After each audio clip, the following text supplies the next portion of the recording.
Le Volkswagen Constellation gisait au fond d'un hangar depuis 4 ans, déclaré perte totale, lorsqu'une mécanicienne y pénétra et fut humiliée avant même d'avoir touché le camion.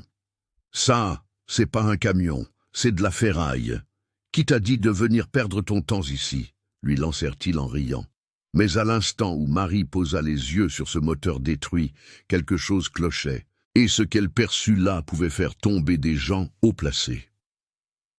Mes chers amis, aujourd'hui, je vais vous raconter l'histoire de Marie Dubois, une femme qui a appris dès son plus jeune âge que le métal ne trompe pas, qu'un moteur ne ment pas, et que sous chaque pièce tordue se cache toujours une vérité qui attend d'être découverte. Marie avait 32 ans lorsque cette histoire s'est produite et dirigeait depuis 7 ans l'atelier Dubois Diesel, au cœur de Vénissieux, dans la banlieue lyonnaise. Le hangar se trouvait rue des Forges, dans un vieux bâtiment aux murs épais qui sentait éternellement l'huile brûlée, la graisse de moteur et cet arôme métallique de fer chauffé qui s'accroche aux vêtements et ne part pas, même après 3 lavages. L'atelier était spécialisé dans une seule chose, la réparation de moteurs diesel poids lourds. Pas de voitures de tourisme, pas de motos, seulement des camions, des tracteurs, des bus et des engins agricoles. Cummins, Scania, Mercedes, Volkswagen. Elle connaissait chacun de ces moteurs comme on connaît les rides sur le visage de sa propre mère. Son don lui venait de son père, Henri Dubois, mécanicien châssis et moteur, qui avait travaillé 43 ans dans la même entreprise de transport avant de décéder d'un emphysème pulmonaire. Henri avait appris à sa fille, dès l'âge de 8 ans, à identifier le problème d'un moteur rien qu'au son. « Écoute, ma petite Marie, » disait-il, sa main calleuse sur son épaule. « Le moteur te dit où il a mal. Tu dois juste apprendre sa langue. » Et elle l'a apprise. Si bien qu'à 17 ans, elle démontait un Scania DC12 les yeux bandés. Elle connaissait la séquence exacte de serrage des 48 boulons de la culasse d'un MWM6. 12 pouvait sentir au toucher si un piston était ovalisé et identifier à l'odeur de l'huile s'il y avait une contamination par du carburant ou du liquide de refroidissement. Quand son père est décédé, elle avait 25 ans et un dilemme. Continuer à travailler comme assistante dans l'entreprise de transport pour un salaire de misère ou tout risquer pour ouvrir son propre atelier. Elle a choisi le risque, a vendu la maison héritée de son père, a loué le hangar de la rue des Forges, a acheté des outils et des équipements d'occasion et a accroché une simple plaque à l'entrée. Atelier Dubois Diesel, réparation de moteurs poids lourds, devis gratuit. Les 2 premières années, elle a failli faire faillite 3 fois. Les clients regardaient cette femme menue de 1,63 m, les cheveux attachés en une queue de cheval serrée, vêtue d'une combinaison bleue tachée de graisse, et se méfiaient. « Mademoiselle, appelez le vrai mécanicien », disait-il avec ce petit sourire en coin. Elle ne discutait pas, elle mettait simplement la main à la pâte, démontait le moteur devant eux, pointait le problème avec la précision d'un chirurgien identifiant une tumeur, et réparait.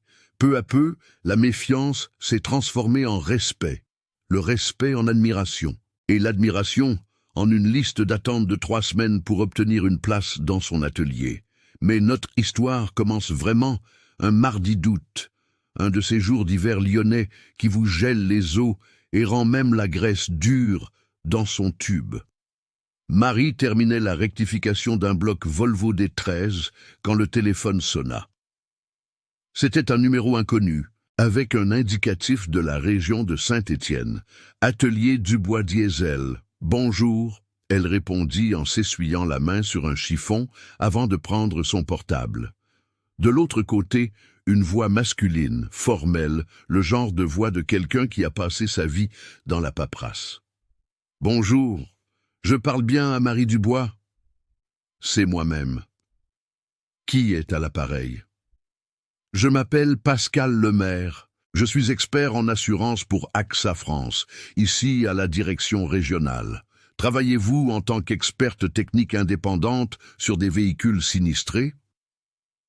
Marie fronça les sourcils. L'expertise technique n'était pas son fort. Elle réparait des moteurs. Elle n'analysait pas des accidents. Écoutez, monsieur Lemaire, mon métier, c'est la réparation de moteurs. L'expertise d'accident, ce n'est pas vraiment mon rayon. Je sais, Madame Dubois, je sais, mais laissez-moi vous expliquer.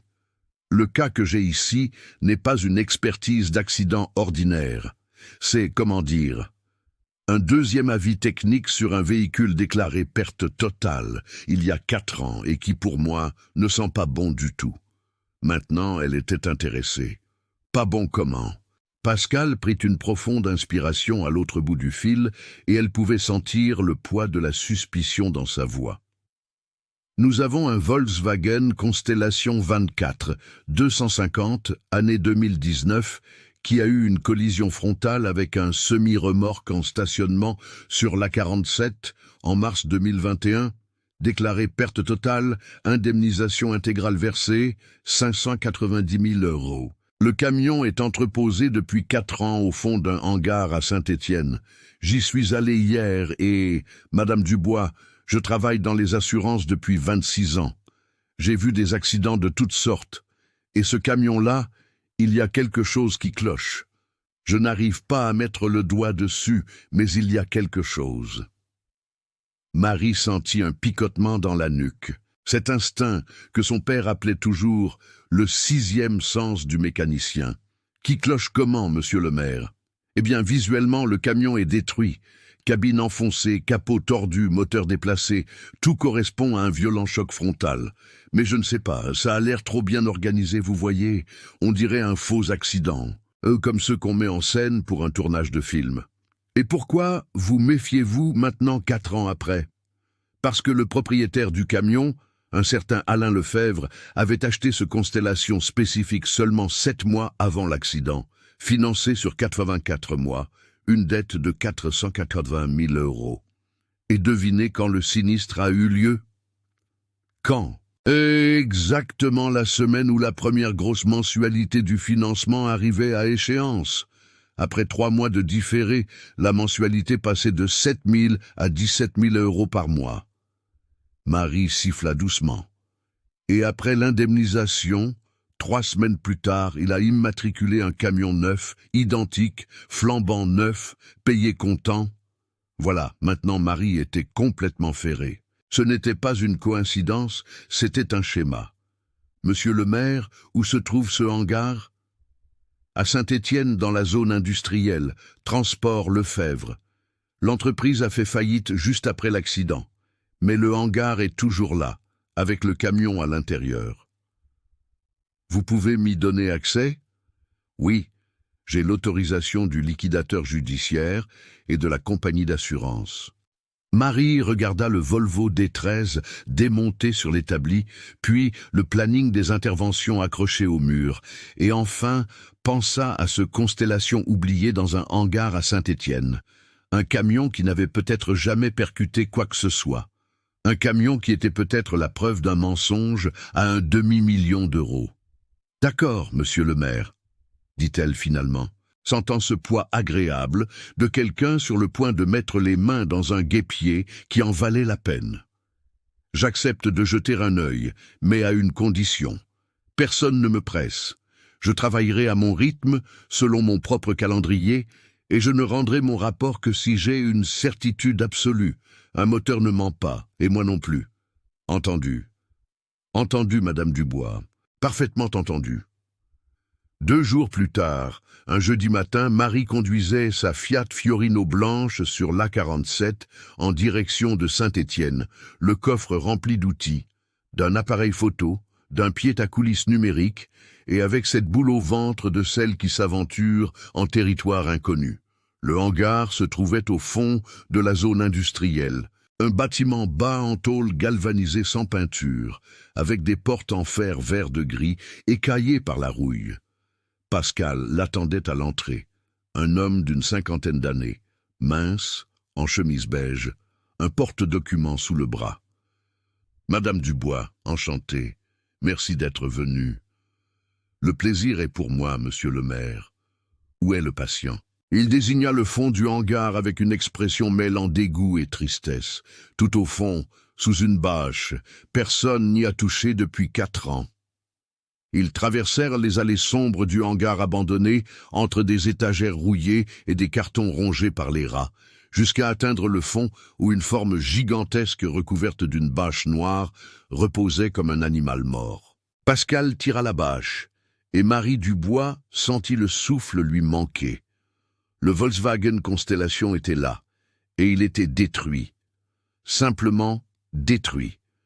La cabine écrasée jusqu'à la hauteur des sièges, le toit affaissé formant une profonde concavité, le capot tordu en accordéon, le pare-choc avant jeté à côté, les phares en miettes, le radiateur perforé et, juste en dessous, sur le sol en béton, une énorme tache noire d'huile répandue qui s'était étalée comme un lac de 3 mètres. « Mon Dieu !» murmura Marie. Pascal hocha lentement la tête. En effet, perte totale. Personne ne remettrait en question la réalité de cet accident.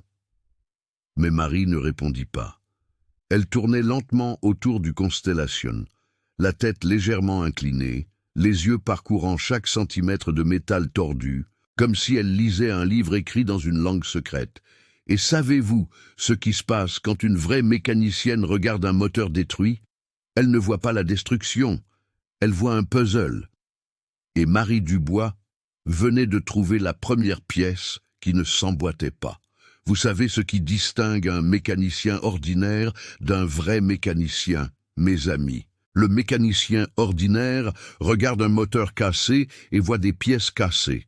Le vrai mécanicien regarde un moteur cassé et voit toute une histoire racontée à travers les fissures, l'usure, les taches d'huile et les schémas de déformation. Et Marie Dubois était du genre à lire des histoires dans le métal, comme d'autres lisent des romans. Ce premier après-midi, dans le hangar de Saint-Étienne, elle ne toucha à rien, absolument rien. Pascal Lemaire trouva cela étrange. « Madame Dubois, vous n'allez pas commencer à démonter. Vous n'allez pas toucher au moteur. » Elle secoua lentement la tête, les yeux toujours fixés sur chaque millimètre du Constellation détruit. « Pas encore, monsieur le maire. D'abord, je dois observer. Un moteur détruit, c'est comme une scène de crime. Si vous touchez avant d'observer, vous perdez des informations qui ne reviendront jamais. » Et c'est ainsi qu'elle passa tout le jeudi à simplement tourner autour du camion, s'accroupissant, se penchant, regardant sous le châssis, prenant des photos sous tous les angles possibles avec son appareil numérique. Elle prit 237 photos ce premier jour. 237. Chaque éraflure, chaque bosse, chaque boulon tordu, chaque tache d'huile, tout était enregistré. Quand le soleil commença à se coucher et que la lumière naturelle du hangar devint trop faible pour photographier, elle se releva enfin, épousseta son pantalon de travail et dit à Pascal: « Demain, je reviens avec plus d'équipement. J'ai besoin de projecteurs, d'un pied à coulisses, d'une loupe grossissante et de temps. Beaucoup de temps. » « Combien de temps pensez-vous que cela prendra ?» Marie regarda de nouveau le Constellation, et pour la première fois depuis son arrivée, un demi-sourire apparut au coin de sa bouche.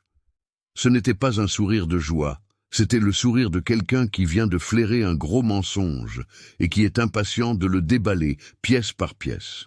« Je ne sais pas, monsieur le maire, mais si ce camion me raconte ce que je crois qu'il me raconte, chaque minute en vaudra la peine. » Le vendredi, elle revint avec sa Fiorino chargée à bloc.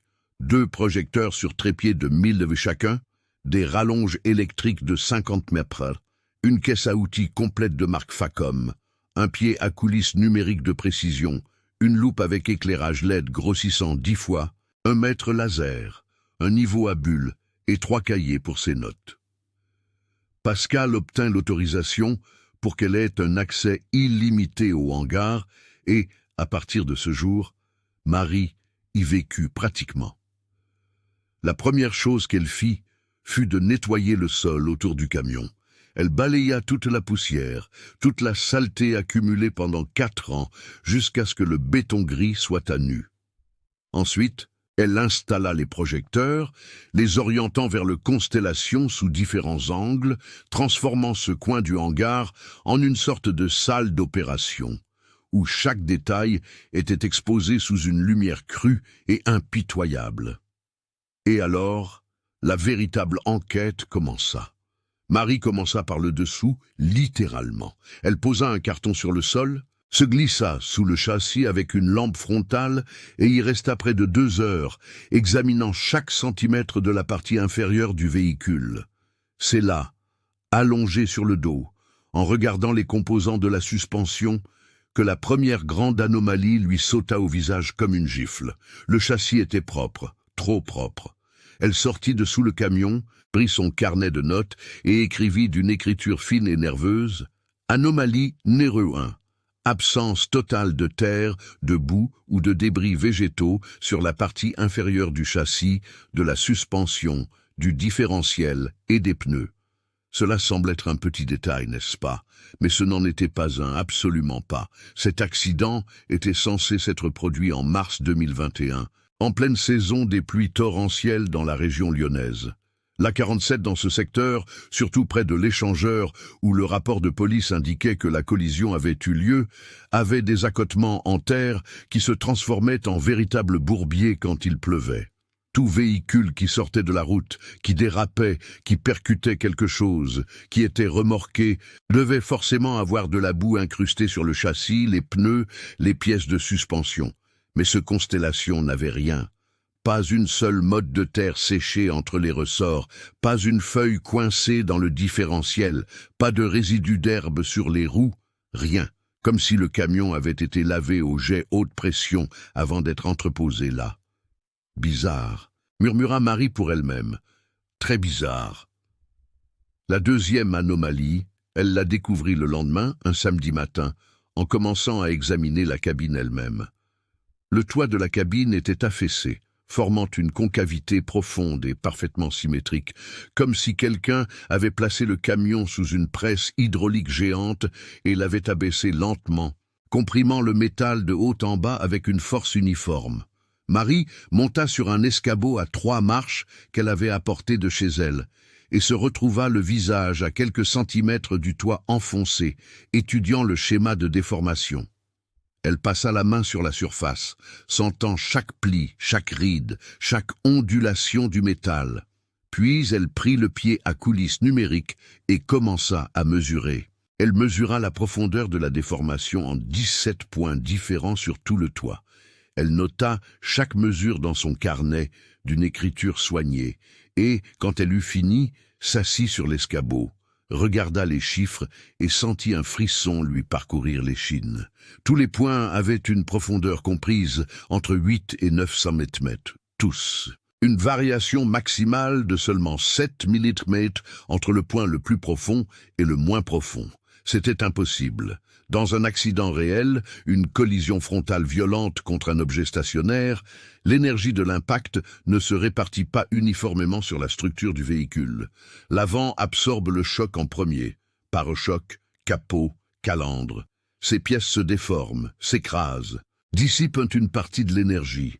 Ensuite, l'onde de choc se propage vers l'arrière, atteignant le compartiment moteur, faisant se déplacer le moteur, brisant ses supports. Et seulement après tout cela, si l'impact est vraiment violent, la structure de la cabine commence à céder, mais de manière progressive, irrégulière, chaotique. L'avant de la cabine se déforme plus que l'arrière. Le côté conducteur se déforme différemment du côté passager. Aucun accident réel ne produit une déformation parfaitement symétrique et uniforme. Mais ce Constellation avait exactement ça. Déformation symétrique, déformation uniforme, déformation artificielle. Anomalie numéro 2, écrivit-elle dans son carnet, la main tremblant légèrement d'excitation. Schéma de déformation de la cabine incompatible avec une collision frontale réelle. Suggère l'application d'une force verticale uniforme compatible avec une presse hydraulique industrielle.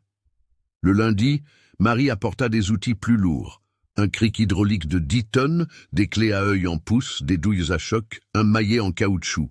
Il était temps de commencer à démonter. Elle commença par le capot tordu. Elle dut utiliser un pied de biche pour plier certaines parties du métal qui étaient coincées. Mais elle réussit finalement à exposer le moteur Cummins ISB6. 7. Et quel moteur, mes amis, quel magnifique moteur! le Cummins ISB6. 7 est un 6 cylindres en ligne turbo-intercouleur qui développe 250 chevaux et 760 Nm de couple. L'un des moteurs diesel les plus fiables jamais fabriqués pour les camions de moyen tonnage. Marie connaissait ce moteur par cœur. Elle en avait réparé au moins 20 dans sa vie. Elle connaissait chaque boulon, chaque joint, chaque conduite de carburant. Et en regardant ce moteur spécifique, elle vit immédiatement la troisième anomalie. Le support avant du moteur était cassé, fendu en deux. Cela donnait l'impression visuelle que le moteur avait été violemment poussé vers l'arrière lors de l'impact, se désolidarisant de ses points de fixation. Mais les supports arrière, ceux qui se trouvent tout à l'arrière, près du volant moteur, étaient parfaitement intacts, boulonnés, fermes. Marie prit sa lampe de poche et se pencha pour examiner de très près, le support avant cassé. Elle passa le doigt sur la ligne de fracture. Le métal était froid, rugueux, irrégulier. Elle prit sa loupe grossissante 10 fois et se concentra sur la surface de la rupture. Et ce qu'elle vit fit battre son cœur à tout rompre. La fracture n'était pas nette. Ce n'était pas le type de rupture soudaine et violente qui se produit lorsqu'un objet subit un énorme impact frontal. La surface du métal montrait des signes très clairs de fatigue progressive, ces petites marques concentriques caractéristiques d'un matériau qui a été plié et déplié à plusieurs reprises jusqu'au point de rupture. C'était le même schéma que l'on observe lorsqu'on prend un trombone et qu'on le plie d'avant en arrière jusqu'à ce qu'il casse.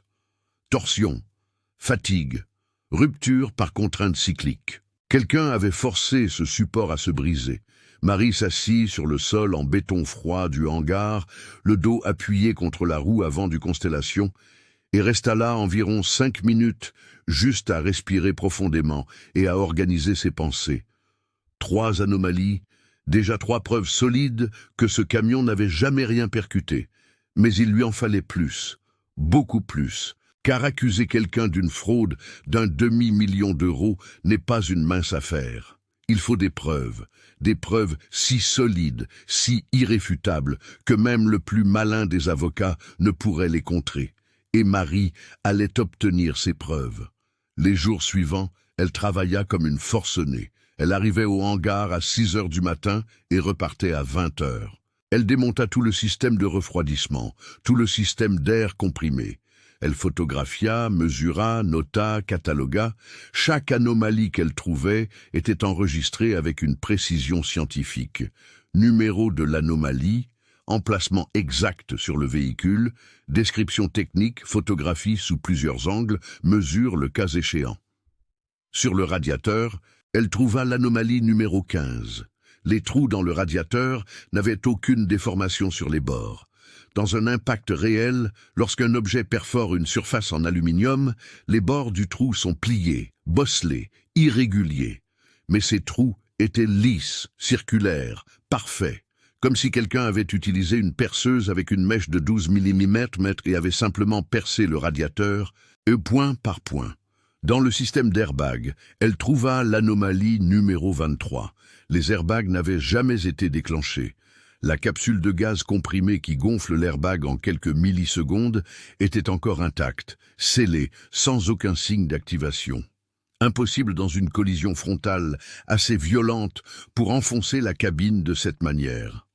Dans le module de commande électronique, ce petit ordinateur caché sous le tableau de bord qui enregistre tout ce qui se passe avec le moteur, elle trouva l'anomalie numéro 31. Aucun code d'erreur lié à une décélération brutale, aucun enregistrement d'activation des capteurs d'impact.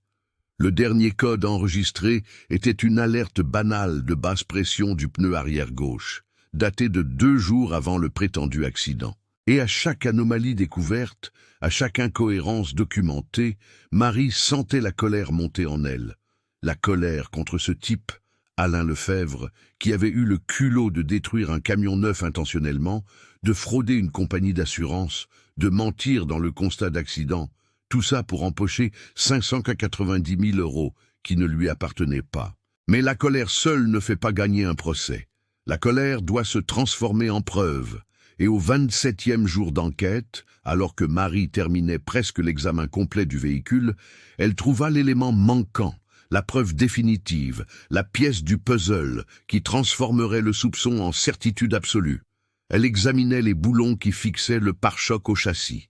Des boulons qui, théoriquement, auraient dû être desserrés ou arrachés par l'impact.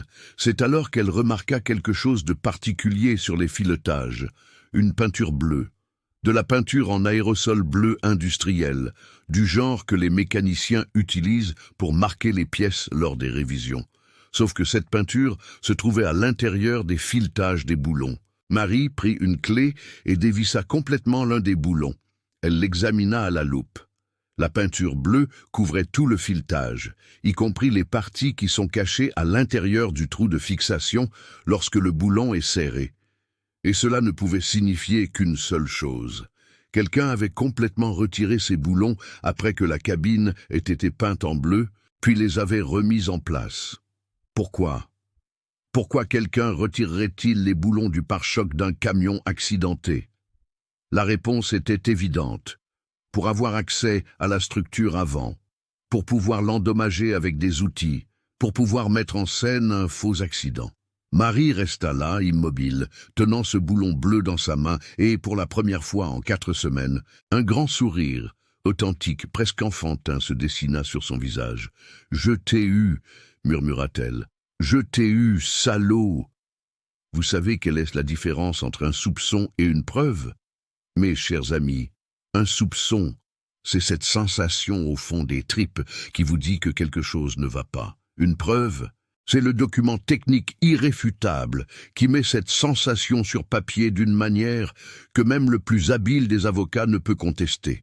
Et Marie Dubois était sur le point de transformer 39 jours de soupçons en un rapport d'expertise qui serait l'arrêt de mort du mensonge d'Alain Lefebvre. Après avoir découvert la peinture bleue sur les filetages des boulons, elle savait qu'elle avait suffisamment de preuves pour au moins soulever de sérieux doutes sur l'authenticité de l'accident. Mais Marie ne voulait pas de doute. Elle voulait des certitudes.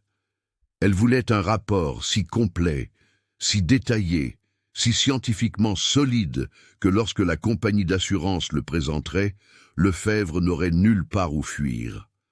Alors, elle est allée plus loin, bien plus loin.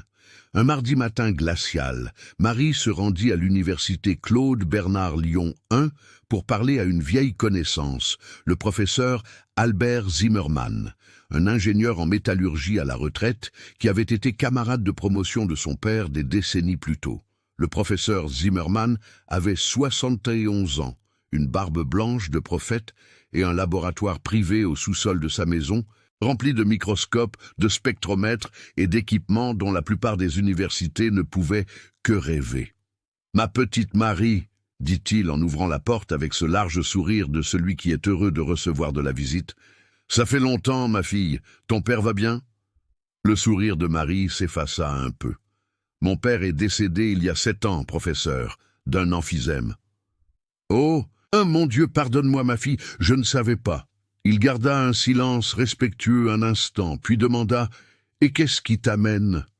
À la façon dont tu tiens cette boîte, ce n'est pas une visite de courtoisie. » Marie souleva la boîte en carton qu'elle tenait. « J'ai besoin d'une analyse métallurgique, professeur. J'ai des échantillons d'un radiateur en aluminium qui a été perforé et je dois savoir si les trous ont été faits par un impact ou par un outil mécanique. » Les yeux du professeur Zimmermann s'illuminèrent de cet enthousiasme de scientifique qui vient de recevoir un problème intéressant. « Entre, voyons ce que nous avons là. » Marie avait apporté 3 fragments du radiateur du Constellation, chacun contenant des trous différents.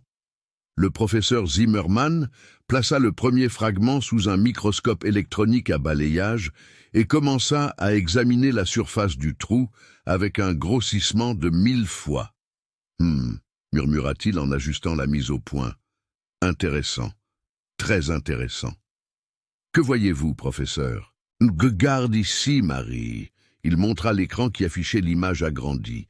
Le bord de ce trou présente des marques d'usinage hélicoïdal caractéristiques d'une mèche de perceuse. Tu vois ces rainures? C'est la marque du tranchant de la mèche tournant en mouvement hélicoïdal. Ça n'a pas été percé par un impact, ça a été percé par un outil rotatif. Mais pouvez-vous mettre ça dans un rapport technique? Bien sûr, je peux faire une analyse complète, microscopie électronique, spectroscopie, dureté Vickers, analyse des contraintes résiduelles, tout ce dont tu as besoin, mais ça prendra environ 5 jours ouvrés. Pas de problème, professeur, combien vous dois-je? Il fit un geste de la main pour refuser l'argent. Rien, ma fille. Ton père m'a prêté de l'argent. Quand j'ai eu besoin d'acheter le premier microscope de ce laboratoire, il ne me l'a jamais réclamé.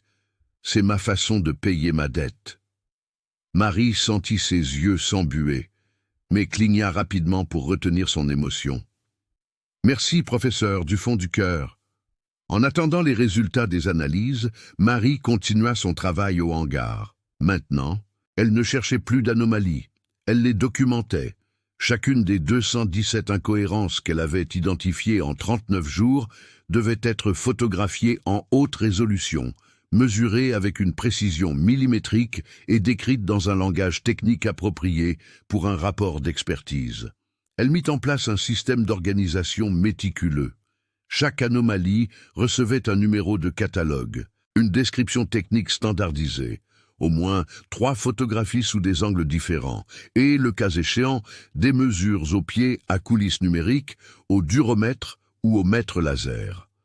Tout était noté à la main dans un grand cahier à couverture rigide, puis tapé sur le vieil ordinateur portable qu'elle utilisait pour les devis. Mais la partie la plus laborieuse et la plus importante fut la reconstitution de la manière dont la fraude avait été exécutée. Car c'est une chose de prouver que l'accident a été simulé, c'en est une autre, complètement différente, d'expliquer pas à pas comment quelqu'un a réussi à détruire un camion neuf de manière si convaincante qu'il a trompé les experts, les assureurs et les autorités. Marie devait entrer dans la tête d'Alain Lefebvre. Elle devait penser comme un fraudeur. Alors, elle commença à travailler à rebours. Elle prit un cahier vierge et écrivit en haut de la première page « Reconstitution de la fraude, étape par étape ». Et là, elle commença à lister, en se basant sur les preuves physiques qu'elle avait recueillies, exactement ce que Lefebvre et ses complices avaient dû faire. Étape 1. Retirer le camion de la flotte en service et l'amener dans un endroit équipé pour la mécanique poids lourd. Probablement le propre hangar des transports Lefebvre à Saint-Étienne, puisque l'entreprise y disposait d'un cric hydraulique de 20 tonnes, d'une presse industrielle et d'outils de grande taille. Étape 2, vidanger complètement le réservoir de carburant. C'est pourquoi le réservoir était vide quand elle a examiné le camion. Même si le constat d'accident affirmait que le véhicule était en service commercial. Les fraudeurs amateurs oublient ces détails. Lefebvre n'a pas oublié. Étape 3. Débrancher la batterie et désactiver les capteurs d'impact pour éviter que le module de commande électronique n'enregistre le déclenchement des airbags ou des codes d'erreur liés à la collision. Étape 4. Retirer complètement le pare-choc avant. Marie en était certaine à cause de la peinture bleue sur les filetages des boulons. Le pare-choc retiré, ils avaient un accès total à la structure avant. Étape 5. Positionner le camion sous la presse hydraulique industrielle et abaisser lentement le piston sur le toit de la cabine, en appliquant une force verticale uniforme jusqu'à enfoncer le métal d'environ 8 à 9 cm. Cela expliquait la déformation parfaitement symétrique, impossible dans un accident réel. Étape 6. Utiliser un pied de biche et un maillet pour déformer le capot manuellement, créant ces plis en accordéon qui, pour un observateur non averti, ressemblent au résultat d'une collision frontale. Étape 7. Retirer les boulons du support avant du moteur.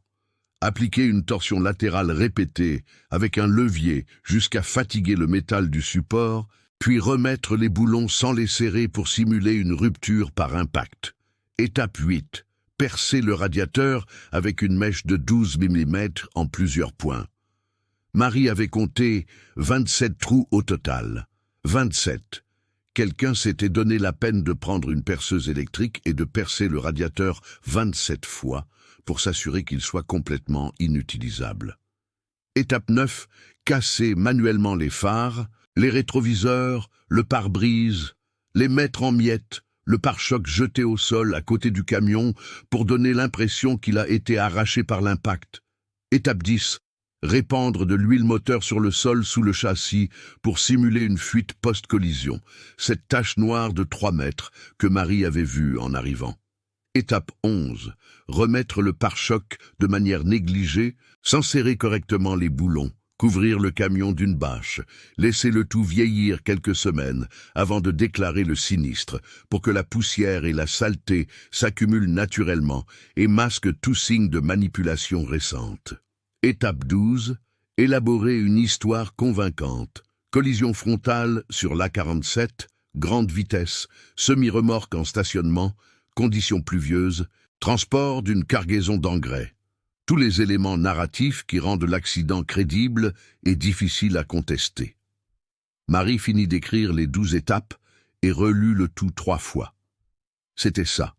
C'était exactement ce qui s'était passé. Elle n'avait pas de témoins, pas d'enregistrement vidéo, pas d'aveu, mais elle avait quelque chose de mieux. Elle avait des preuves physiques irréfutables. Le métal ne ment pas. Le métal dit la vérité à qui sait l'écouter. 5 jours plus tard, le professeur Zimmermann appela. « Marie, les analyses sont prêtes. Tu peux passer ?» Elle y courut. Le professeur l'accueillit avec un épais dossier, rempli de rapports, de graphiques, d'images microscopiques. Voilà tout.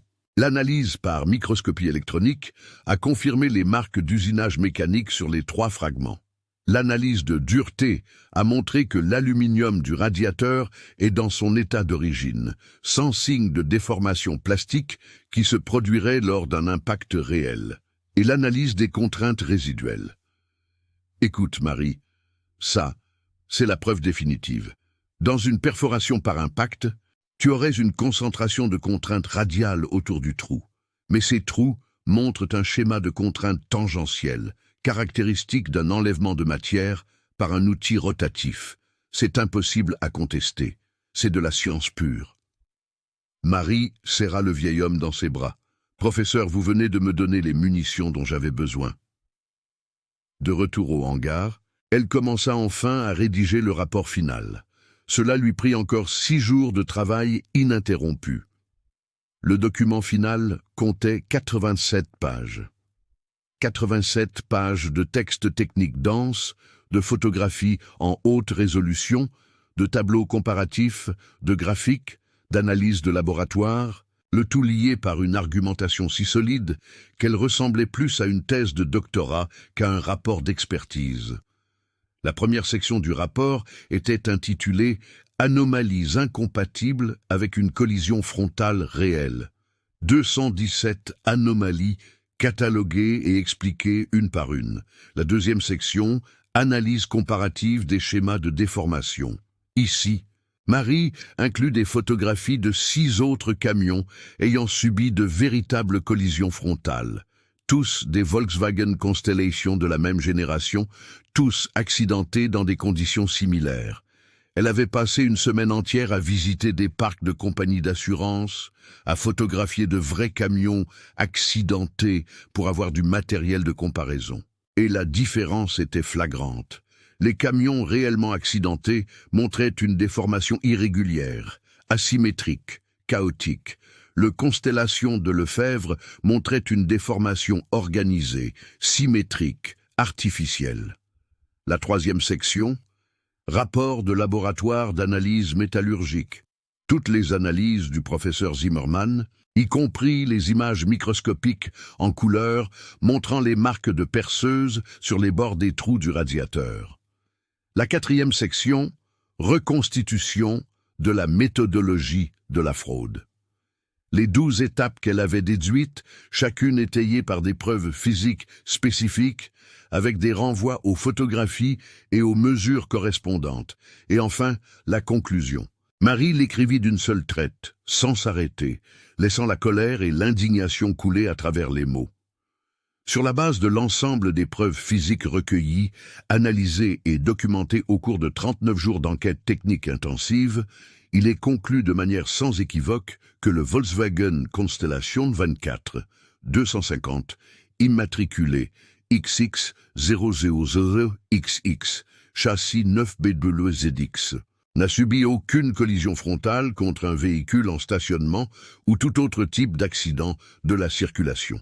Le véhicule a été délibérément et systématiquement vandalisé à l'aide d'équipements de mécanique poids lourds, incluant, sans illimité, une presse hydraulique industrielle, une perceuse électrique et des outils à main à percussion, dans le but spécifique de simuler des dommages correspondant à une collision frontale à haute énergie.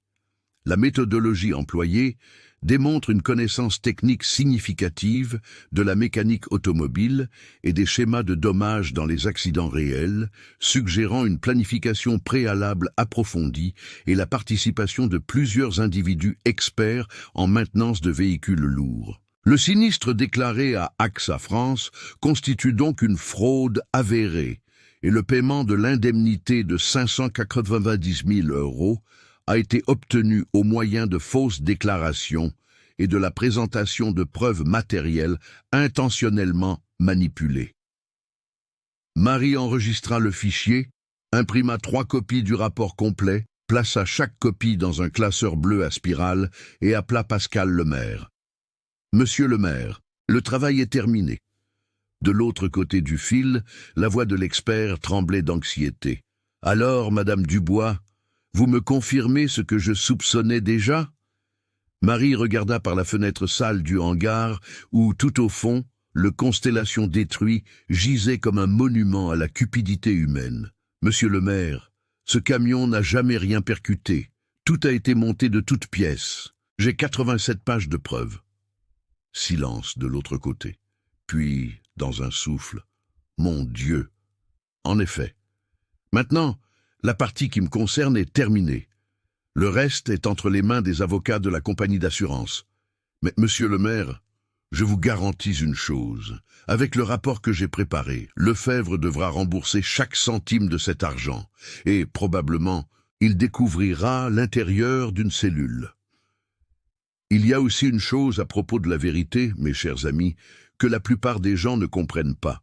La vérité ne crie pas.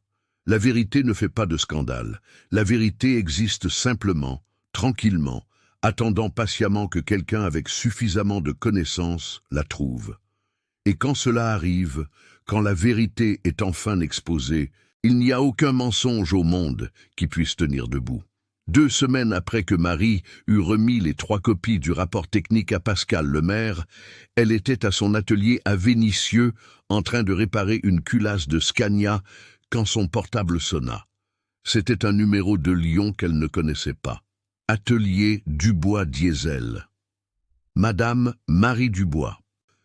La voix de l'autre côté était féminine, formelle, le genre de voix de quelqu'un habitué à gérer des documents importants et des décisions qui brassent des millions. Je suis maître Patricia Wagner. Je suis avocate senior au service juridique d'AXA France, direction sud-est. Avez-vous quelques minutes à m'accorder ? Marie s'essuya les mains sur un chiffon et sortit du hangar pour aller à l'extérieur, où le bruit des outils ne la dérangerait pas. « Oui, maître, je vous écoute. J'ai reçu le rapport technique que vous avez préparé sur le Volkswagen Constellation de Monsieur Alain Lefebvre, Madame Dubois. » Maître Wagner fit une pause, et Marie pouvait sentir le poids de cette pause. « Madame Dubois, je travaille sur des fraudes à l'assurance depuis 17 ans. J'ai tout vu. Mais ce rapport que vous avez fait, ce n'est pas un simple rapport d'expertise. C'est une œuvre d'ingénierie forensique. 87 pages de documentation technique irréfutable. Chaque affirmation est étayée par des preuves physiques, des analyses de laboratoire de premier ordre, des photographies professionnelles, des comparaisons détaillées, une reconstitution méthodologique de la fraude. C'est le genre de travail qui fait gagner un procès avant même qu'il n'arrive au tribunal. Marie sentit une douce chaleur dans sa poitrine. « Merci, maître. Je n'ai fait que mon travail. » « Non, Madame Dubois, vous avez fait bien plus que ça. Vous nous avez donné suffisamment de munitions non seulement pour poursuivre Lefebvre au civil pour le remboursement de l'indemnité, mais aussi pour déposer une plainte auprès du ministère public pour escroquerie aggravée. Et c'est exactement ce que nous allons faire. Aujourd'hui même, je dépose une action en recouvrement pour le montant total de l'indemnité versée, 590 000 €, plus les intérêts depuis mars 2021, ainsi que les honoraires d'avocat et les frais de justice. Parallèlement, je vais transmettre une copie intégrale de votre rapport au procureur de la République en demandant l'ouverture d'une enquête pénale. Il va essayer de se défendre, maître. Patricia eut un rire bref et sans humour. Il peut essayer, mais avec le dossier que vous avez constitué, et toute tentative de défense sera pathétique. Que va-t-il plaider? Que 217 anomalies techniques sont une coïncidence, que des trous de perceuse dans le radiateur sont le résultat d'un impact, qu'une déformation symétrique et millimétriquement uniforme se produit dans les accidents réels. S'il vous plaît, la seule chose que Lefebvre peut faire à ce stade, c'est de négocier un accord et de tenter de limiter les dégâts. Mais Alain Lefebvre n'était pas homme à accepter la défaite facilement. 3 jours après le dépôt de la plainte, il engagea l'un des avocats les plus chers de Lyon, maître Hervé Blanchard, connu dans la région pour gagner des causes impossibles en utilisant des arguties juridiques et les failles de la législation. Maître Blanchard lut le rapport de Marie et comprit immédiatement qu'il n'y avait aucune faille technique à contester. Il tenta donc la seule stratégie qui lui restait, attaquer la crédibilité de l'experte. La contestation qu'il présenta au tribunal soutenait que Marie Dubois ne possédait pas de certification officielle en tant qu'experte judiciaire, qu'elle n'était pas ingénieure mécanicienne diplômée, et que par conséquent, son rapport devait être considéré comme l'avis technique d'une mécanicienne d'atelier sans la qualification académique adéquate pour l'analyse forensique de véhicules sinistrés. Quand Marie lut cela, elle sentit la colère bouillir en elle. Avis technique sans qualification adéquate. Elle avait passé 14 ans les mains dans le cambouis, avait démonté et remonté plus de 300 moteurs diesel. Elle connaissait chaque boulon d'un Cummins comme les lignes de sa propre main. Et maintenant, un avocat en costume à 3 000 €, qui n'avait probablement jamais touché une clé à molette de sa vie, remettait en question sa qualification. Mais maître Patricia Wagner s'y attendait. Elle demanda immédiatement au juge qu'un expert officiel de l'Institut de criminalistique fasse une contre-expertise, une analyse indépendante du même Constellation, en utilisant une méthodologie scientifique forensique officielle, et que cet expert ait un accès total au rapport de Marie pour vérifier si ses conclusions étaient techniquement fondées ou non. L'Institut de criminalistique désigna l'expert Richard Delmas, ingénieur mécanicien spécialisé dans les accidents de la route, avec 15 ans d'expérience en analyse de sinistres. Richard était un homme sérieux, méthodique, qui n'aimait pas le travail bâclé et avait la réputation d'être implacable, avec les rapports frauduleux ou techniquement incohérents. Quand il reçut le rapport de Marie pour une analyse préalable, il passa 3 jours à lire et relire chaque page, vérifiant chaque photo, chaque mesure, validant chaque conclusion. Et le 4e jour, il appela personnellement Marie. « Madame Dubois, ici l'expert Richard Delmas. Seriez-vous disponible pour m'accompagner à Saint-Étienne? Je dois examiner le véhicule personnellement. » « Bien sûr, monsieur Delmas. Quand voulez-vous y aller? »« Demain matin, 7 heures. Je passerai à votre atelier. » Le lendemain, Marie attendait devant la porte de l'atelier quand un Volkswagen Amarok gris se gara devant.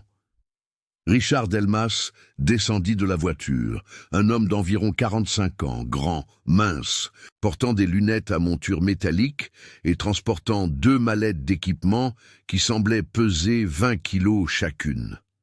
« Madame Dubois, Richard Delmas. Enchanté. Le plaisir est pour moi, monsieur. On prend ma Fiorino ou votre Amarok. Prenons le mien. Vous me guiderez jusqu'au hangar et ensuite vous m'expliquerez chacune des anomalies que vous avez documentées dans votre rapport. » Le trajet jusqu'à Saint-Étienne dura 1h40. Richard posa des questions techniques tout le temps, des questions détaillées, spécifiques, du genre que seule une personne qui comprend vraiment la mécanique automobile peut poser. Marie répondit à toutes avec une précision chirurgicale, citant des chiffres de mémoire, décrivant des schémas de déformation, expliquant des méthodologies d'analyse. Quand ils arrivèrent au hangar et que Richard vit le Constellation pour la première fois, il resta environ 5 minutes immobile, en silence, à observer.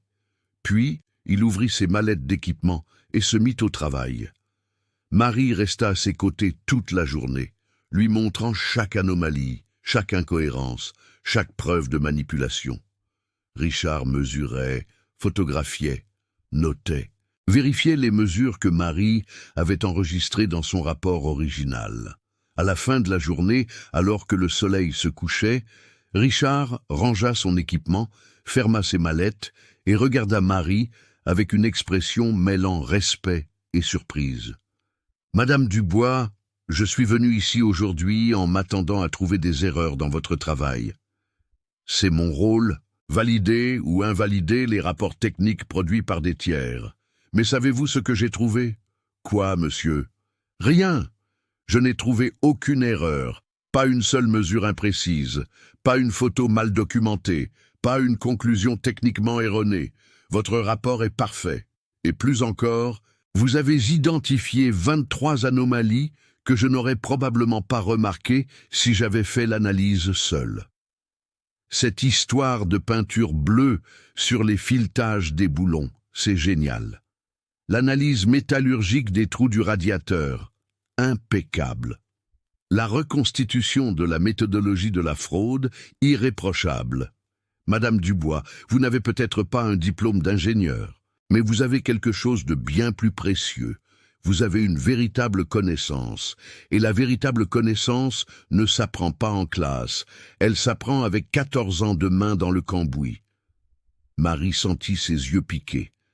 Merci, monsieur Delmas, du fond du cœur. C'est moi qui vous remercie. Vous m'avez épargné des semaines de travail et m'avez donné une leçon d'expertise forensique. Mon rapport officiel confirmera intégralement les conclusions de votre travail et soyez-en sûr, je mentionnerai spécifiquement la qualité exceptionnelle de votre analyse.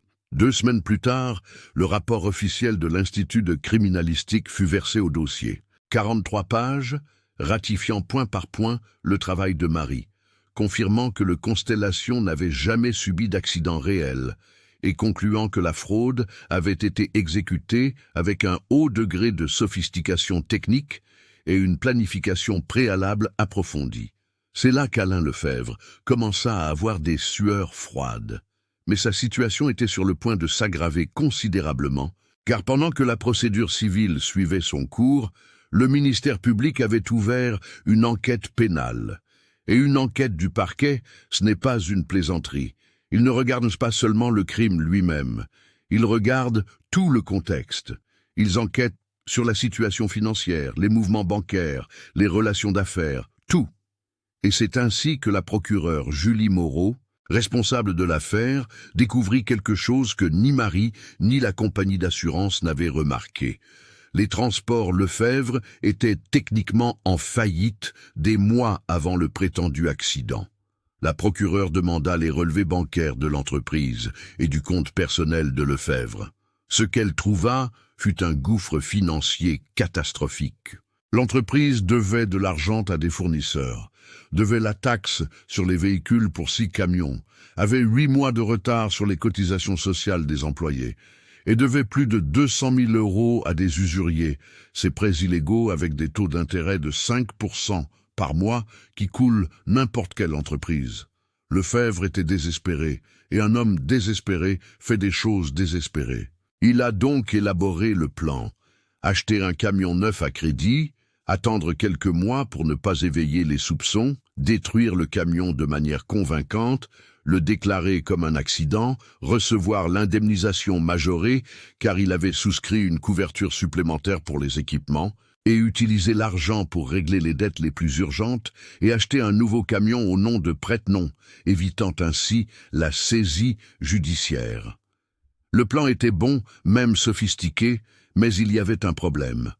Lefebvre avait sous-estimé la capacité d'une mécanicienne de Vénissieux à lire la vérité cachée dans le métal tordu.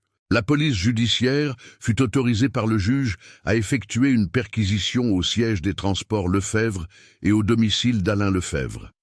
Ce qu'ils trouvèrent fut la cerise sur le gâteau, un carnet de notes manuscrites détaillant tout le stratagème. Lefebvre était de la vieille école, il notait encore tout sur papier. Dans le carnet, il y avait la liste des équipements utilisés pour détruire le camion, les noms des 3 employés qui l'avaient aidé, la somme versée à chacun pour qu'il se taise, et même une ébauche du texte qu'il utiliserait pour le constat d'accident. Il avait gardé la preuve de sa propre condamnation dans un tiroir de son bureau à la maison. Quand les avocats de Lefebvre virent cela, ils lui conseillèrent de plaider coupable. Il n'y avait plus rien à discuter. C'était ça ou la prison ferme pour escroquerie aggravée avec une peine pouvant aller jusqu'à 8 ans. Lefebvre tenta de négocier. Il proposa de rembourser l'argent en 10 ans. La procureure refusa. Il proposa de rembourser en 5 ans. Refusé. Finalement, il accepta de rembourser intégralement en 24 mensualités, avec les intérêts, plus un aveu formel de la fraude, plus la dénonciation des 3 employés complices. En échange, le ministère public demanderait un régime de semi-liberté au lieu de la prison ferme. Le juge accepta l'accord. Alain Lefebvre fut condamné à 4 ans et 8 mois de réclusion en régime de semi-liberté, obligé de rembourser les 590 000 € corrigés, ce qui s'élevait à près de 800 000 € avec les intérêts, et son nom fut inscrit au fichier national des fraudeurs à l'assurance, ce qui signifiait qu'il ne pourrait plus jamais de sa vie souscrire une assurance pour un véhicule. Les transports Lefebvre furent officiellement déclarés en faillite. Les 3 employés complices furent licenciés pour faute grave et poursuivis en justice. Le camion neuf que Lefebvre avait acheté avec l'argent de la fraude fut saisi et vendu aux enchères, le produit de la vente servant à rembourser la dette. Et Marie Dubois? Marie reçut un appel de maître Patricia Wagner un après-midi de décembre. « Madame Dubois, tout va bien ?»« Tout va bien, maître. Je voulais vous informer que le procès est terminé. Lefebvre a été condamné. Il va tout rembourser. Et de plus, AXA a décidé de vous engager comme consultante technique permanente pour l'analyse des sinistres suspects dans la région sud-est. Salaire fixe mensuel plus une prime par rapport approuvé. Intéressé? Marie regarda le hangar de son atelier, les outils accrochés au mur, le sol taché d'huile où son père lui avait appris à écouter la voix des moteurs. « Maître, je vais continuer avec mon atelier, mais je peux faire les expertises pendant mon temps libre. » Marché conclu. Et c'est ainsi, mes chers amis, que Marie Dubois est devenue l'experte la plus demandée de la région pour les cas de fraude automobile.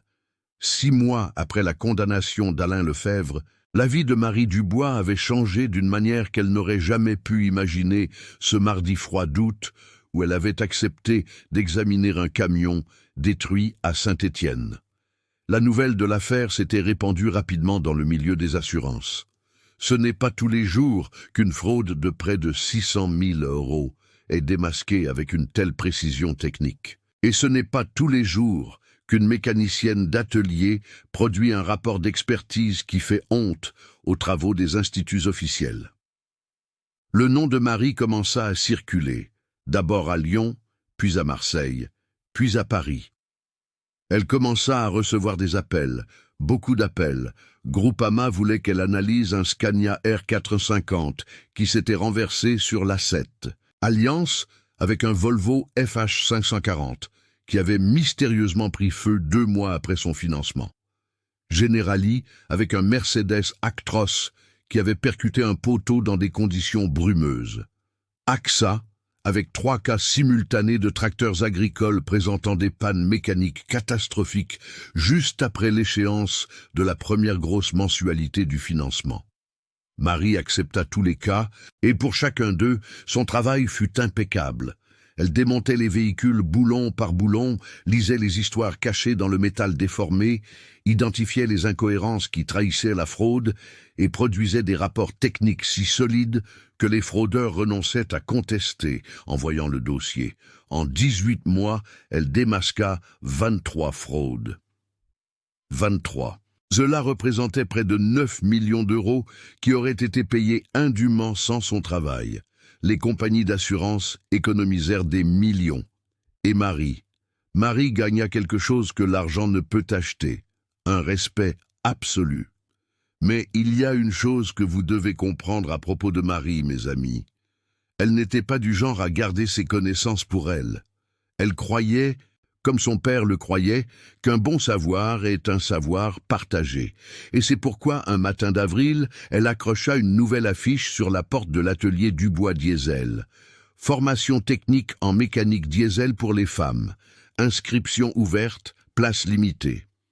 L'idée lui était venue 3 mois plus tôt, quand une jeune femme de 22 ans s'était présentée à l'atelier pour chercher du travail. Elle s'appelait Jessica.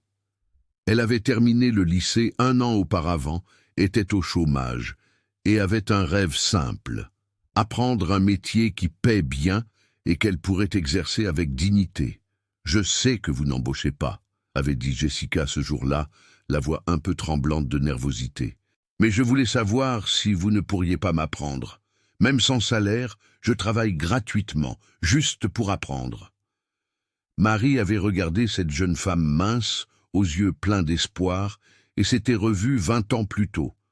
Elle avait revu toutes les portes qui s'étaient fermées devant elle, toutes les fois où elle avait entendu « ce n'est pas un travail de femme », toutes les années de lutte pour prouver que la compétence n'a pas de genre. « Jessica, je ne vais pas t'apprendre gratuitement », dit Marie, et elle vit le visage de la jeune femme se décomposer de déception.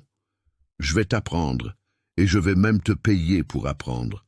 Un demi-SMIC pendant la période de formation de 6 mois.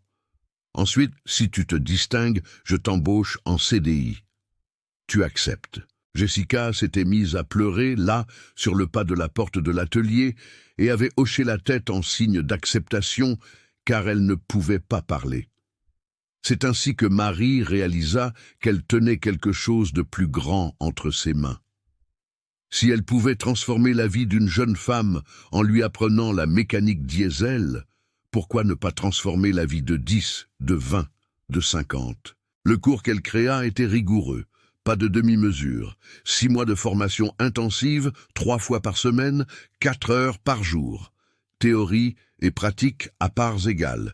Les élèves apprenaient à identifier les composants, à utiliser correctement les outils, à diagnostiquer les problèmes, à démonter et remonter des moteurs diesel poids lourds. Elles apprenaient à lire des manuels techniques, à interpréter les codes d'erreur des modules électroniques, à faire des mesures avec un pied à coulisses numériques, à comprendre les bases de la métallurgie. Marie demandait des frais d'inscription symboliques de 100 €, juste pour s'assurer que les élèves prenaient le cours au sérieux. Mais tout l'argent des inscriptions était réinvesti dans l'achat de nouveaux outils et de matériel pédagogique. Le cours était pratiquement gratuit, et la demande fut énorme. Pour la première session, 37 femmes s'inscrivirent. Marie dut faire une sélection. Elle en choisit 15. La plus jeune avait 19 ans. La plus âgée en avait 43, mère de 3 enfants, récemment licenciée d'un poste de femme de chambre dans un hôtel. Pendant 6 mois, ces 15 femmes se consacrèrent à leur formation comme Marie n'avait jamais vu personne le faire. Elles arrivaient à l'atelier les mains propres et repartaient les ongles noirs de graisse. Elles arrivaient incertaines et repartaient confiantes. Elles arrivaient sans savoir la différence entre un piston et une bielle et terminèrent le cours capables de démonter un moteur Cummins, les yeux fermés. Le jour de la remise des diplômes de la première promotion, une cérémonie simple que Marie organisa dans le hangar même de l'atelier avec du café et du gâteau fait maison, elle fit un discours court, mais qui resta gravé dans la mémoire de chacune de ces femmes. « Les filles, commença-t-elle, la voix étranglée par l'émotion, vous n'imaginez pas la fierté que je ressens aujourd'hui. Quand j'ai commencé dans ce métier, j'étais la seule femme au milieu de 200 hommes. Les gens me regardaient avec méfiance. Ils disaient que je ne tiendrais pas, que je n'avais pas la force, que je n'avais pas la compétence. J'ai prouvé qu'ils avaient tort, mais je l'ai prouvé seul. Et c'était dur, très dur. Vous n'aurez pas à le prouver seul. Vous êtes 15, et demain, quand la deuxième promotion commencera, il y en aura 15 autres, et puis 15 de plus. Vous n'êtes pas seul. Et quand quelqu'un doutera de vos capacités, quand quelqu'un vous regardera avec ce petit sourire en coin et dira « Appelez le vrai mécanicien », vous ferez ce que j'ai toujours fait. Vous mettrez la main à la pâte et vous montrerez qui est le vrai mécanicien. Un moteur se fiche du genre. Un moteur ne s'intéresse qu'à la compétence. Et de la compétence, les filles, vous en avez à revendre. 2 des diplômés de la première promotion furent embauchés par Marie elle-même pour travailler à l'atelier. 3 trouvèrent un emploi dans des entreprises de transport de la région. Une ouvrit son propre atelier de moto. Une autre alla travailler dans une concession Volkswagen à Grenoble. Les autres étaient en processus de recrutement dans différentes entreprises. Mais l'histoire qui toucha le plus le cœur de Marie fut celle de Vanessa, l'une des élèves de la première promotion. Vanessa avait 26 ans et avait perdu son père, également mécanicien, dans un accident du travail quand elle avait 15 ans. Elle avait grandi en voyant son père réparer des camions et avait toujours voulu suivre ses traces, mais sa mère ne la laissait pas faire, disant qu'un atelier n'est pas un endroit pour une jeune fille respectable. Quand Vanessa vit l'affiche du cours de Marie, elle décida qu'il était temps de réaliser le rêve qu'elle portait en elle depuis 11 ans. Le dernier jour de cours, Vanessa apporta une caisse à outils rouillée. « Madame Dubois, c'était les outils de mon père. Tout est là, clé à molette, clé dynamométrique, jeu de douille, tout. Ma mère allait les jeter, mais je les ai gardés. Vous les accepteriez en cadeau pour les utiliser avec les prochaines promotions ?» Marie prit cette caisse à outils, les mains tremblantes, et serra Vanessa fort dans ses bras, car elle savait exactement ce que cela signifiait. C'était un héritage qui se transmettait, c'était un père qui n'était plus là, mais qui, à travers ses outils, continuerait d'apprendre à d'autres femmes à conquérir leur place dans un métier qui leur avait toujours été refusé. Ce soir-là, seule dans l'atelier, après le départ de toutes les élèves, Marie ouvrit la caisse à outils que Vanessa lui avait offerte et trouva au fond, sous une vieille clé anglaise, une photographie. C'était le père de Vanessa, un homme brun d'une 40aine d'années, en combinaison bleue tachée de graisse, un large sourire aux lèvres, tenant une petite fille dans ses bras. La petite fille, c'était Vanessa. Elle devait avoir environ 5 ans sur la photo. Marie retourna la photographie. Au dos d'une écriture soignée était écrit « Papa et moi à l'atelier, 2003 ». Et c'est là que Marie pleura, enfin. Elle pleura pour le père de Vanessa, qui n'était plus là pour voir sa fille réaliser son rêve. Elle pleura pour son propre père, Henri, qui était mort sans la voir devenir l'experte la plus respectée de la région. Elle pleura pour toutes les femmes dont les rêves avaient été refusés parce que quelqu'un avait dit qu'un atelier n'était pas un endroit pour elle. Mais elle pleura aussi de joie parce que maintenant, les choses changeaient. Il y avait maintenant 15 femmes diplômées en mécanique diesel. Bientôt elles seraient 30, puis 50. Et chacune d'elles prouverait chaque jour que la compétence n'a pas de genre, que le savoir ne choisit pas qui va l'apprendre, et que sous la graisse noire, sous l'huile de moteur, sous la saleté d'une journée de travail honnête, se trouve toujours la vérité la plus importante de toutes. Le talent est le talent, peu importe dans quel corps il est né. Marie encadra la photographie de Vanessa et de son père et l'accrocha au mur de l'atelier, juste à côté de la photo de son propre père. Et sous les 2 photographies, elle suspendit une petite plaque de métal qu'elle avait elle-même gravée en lettres soignées. Le savoir qui n'est pas transmis meurt avec celui qui le possède. Le savoir qui est partagé vit pour toujours. Et c'est ainsi, mes chers amis, qu'une mécanicienne de Vénissieux, qui a démasqué une fraude de 600 000 € en utilisant uniquement ses connaissances techniques, sa patience et un amour profond pour la vérité, est également devenue professeur, mentor et un pont pour que d'autres femmes traversent la même rivière qu'elle avait traversée seule des années auparavant. Parce qu'en fin de compte, L'histoire de Marie Dubois n'a jamais été seulement celle d'un camion qui n'a jamais eu d'accident. C'était l'histoire de ce qui se passe quand quelqu'un refuse d'accepter le mensonge comme vérité, de ce qui se passe quand la compétence est reconnue et respectée, et de ce qui se passe quand celui qui est arrivé au sommet tend la main pour aider ceux qui essaient encore de monter. Le métal ne ment pas, le moteur ne trompe pas. Et la vérité, mes amis, la vérité trouve toujours un moyen de faire surface, surtout quand il y a quelqu'un de disposé à se salir les mains de graisse pour la trouver.